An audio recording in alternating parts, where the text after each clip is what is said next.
ด้วยที่ร้านอื่นในเอกสาร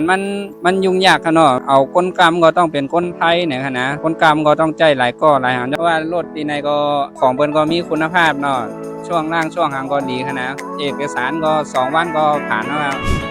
สวัสดีค่ะเจ๊จอย CPN Car Center ค่ะ วันนี้นะคะเจ๊อยู่ที่สาขา3นะคะหน้าหมู่บ้านขนเวียงหางดงค่ะและอันนี้ก็เป็นอีกหนึ่งเคสประทับใจของเจ๊นะคะ เดี๋ยวเรามา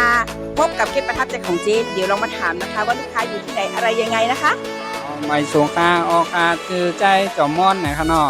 ในราคาก็อยู่ไว้ตีป่าตานนั่นเองนะครับผู้จักนั่นเจ้เนี่ยก็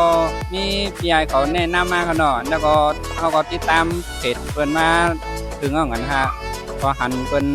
ออกก็เพิ่นว่ามันออกง่ายออกอย่างเอกสารก็มันก็ยุ่งยากกันเนาะโดยที่ร้านอื่นในเอกสารมันยุ่งยากครับเนาะเอาคนกรรมก็ต้องเป็นคนไทยเนี่ยนะคนกรรมก็ต้องใจหลายก้อหลายหางการงานก็ดีเงินก็แก้มก็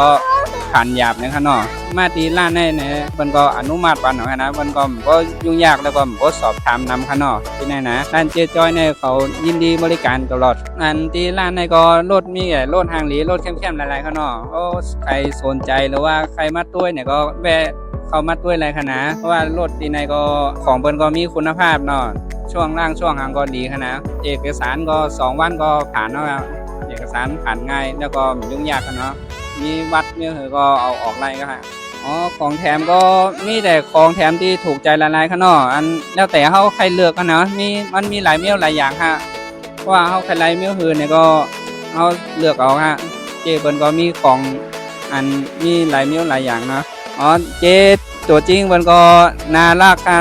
แล้วก็บริการดีค่ะเนาะอันการพูดจาพวกอย่างก็ดีต่ออันลูกค้าดีๆนะครับเนี่ยมาถึงก็มันเหมือนคนกันเองค่ะเนาะสำหรับใครที่สนใจ